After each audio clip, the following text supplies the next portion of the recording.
చీకటి నుండి వెలుగులోకి వస్తేనే విలువ తెలుస్తుందని మాజీ మంత్రి కేటీఆర్ స్పష్టం చేశారు. ఇక కుకట్పల్లి నియోజకవర్గ సమావేశానికి ఆయన ముఖ్య అతిథిగా పాల్గొని పార్టీ నేతల్లో జోష్ నింపారు. ఇక ప్రజలు పార్టీకి ప్రతిపక్ష పాత్ర పోషించేందుకు అవకాశం కల్పించారు. పూర్తి స్థాయిలో బాధ్యతలు నిర్వహించి ప్రజల పక్షాన పోరాటం చేస్తామని అన్నారు. ఇక ప్రశ్నించే గొంతుగా ఉంటామని పేర్కొన్నారు. ఒక మాట మాత్రం వాస్తవం, కేసీఆర్ గారు మనం డిసెంబర్ 3 నాడు దిగిపోయే నాటికి బ్రహ్మాండంగా భారతదేశంలోనే తలసరి ఆదాయం విషయంలో నంబర్ 1 రాష్ట్రంగా తెలంగాణను తీర్చిదిద్ది కొన్ని గ్రామీణ ప్రాంతాల్లో జిల్లాలలో మరి కాంగ్రెస్ పార్టీ చెప్పిన మాయమాటలు నమ్మి, కాంగ్రెస్ పార్టీ ఇచ్చిన 420 హామీలను నమ్మి కొంతమంది అక్కడ ఇక్కడ మా ఆడబిడ్డలు అన్నదమ్ముళ్ళు కొంత కన్ఫ్యూజ్ అయ్యి కొంత స్వల్ప తేడాతోనే మనం ఓటమి పాల్గొనడం జరిగింది.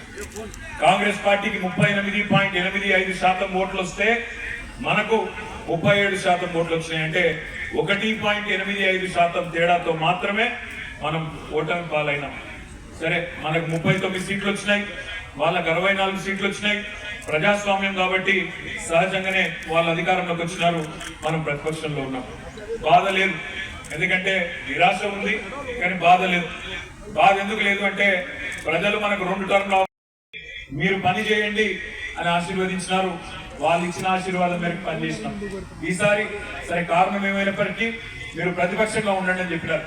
ఒక రకంగా మంచిదే, ఎందుకంటే చాలా సార్లు మనకు ఎవరైనా ప్రభుత్వంలో ఉన్నప్పుడు వారి విలువ కొన్నిసార్లు తెలియదు. ఎందుకంటే చీకటి ఉంటేనే వెలుగు విలువ తెలుస్తుంది. ఇప్పుడు కాంగ్రెస్ గవర్నమెంట్ వస్తేనే వీళ్ళు చేసే